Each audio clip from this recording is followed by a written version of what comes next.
cosmetic acupuncture based on the patient in front of me and the evaluation that I've done.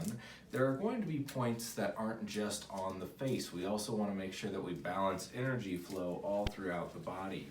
So on this particular person, based on what we found, there are a couple spots on the legs that we need to needle and facilitate proper energy flow here. So I use my fingers to measure to make sure I'm in the appropriate spot and where exactly we need to put those needles in. And you'll notice that when I put them in, there is no response. She doesn't really feel any pain whatsoever. There's a couple on the hands here that we need to work on, right there. And the same on the other hand. And basically these points are very powerful points for a lot of people, but they are person specific. We're gonna head up to the head and neck area now. And all of these points in the head and neck area are patient specific as well. Certain ones are more powerful points than others. So some of them will be very typical, but it's based on what results we were wanting to see when she started, as well as basically the issues we found when we did our initial evaluation.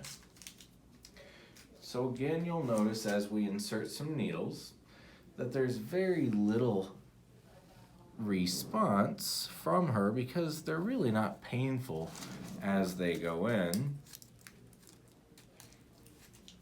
And a lot of our focus here was around the eyes.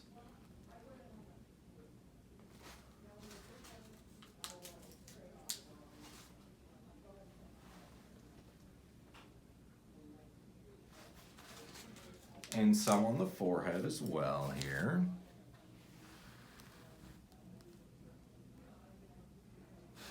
And the way we insert the needles is also very important, and that depends on the person as well and the point that I'm needling.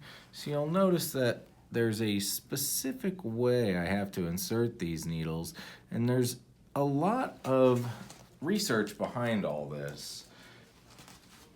This has been a procedure that has been done for hundreds upon hundreds of years.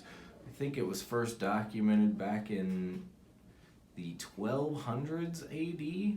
So it's been around for a very long time. And that's not just acupuncture as a whole, that is cosmetic acupuncture that we're talking about here.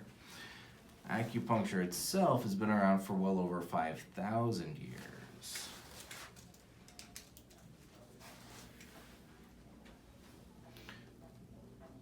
So it's fairly quick, painless for the most part. Like she said, every once in a while you might have one needle here or there that gives you a little discomfort, but it passes relatively quickly.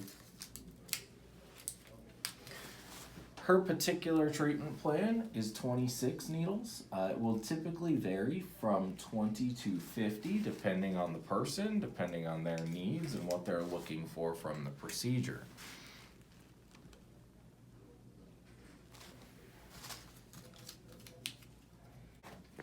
All right, so it's been 15 minutes. We're gonna go ahead and take the needles out now.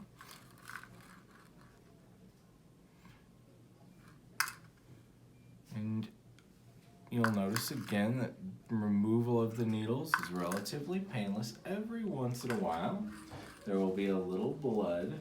Typically, you don't even notice it when there is, but when it does happen, we just use one of our alcohol swabs here.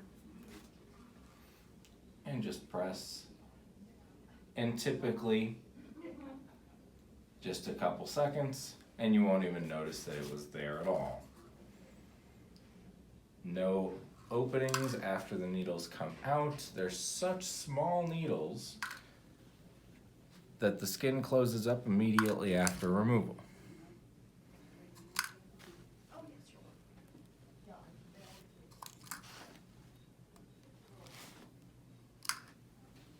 We got another little spot here.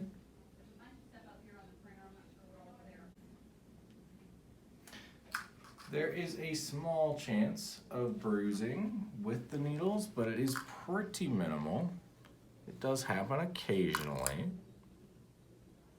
But for the most part, the side effects or any negative effects are extremely minimal.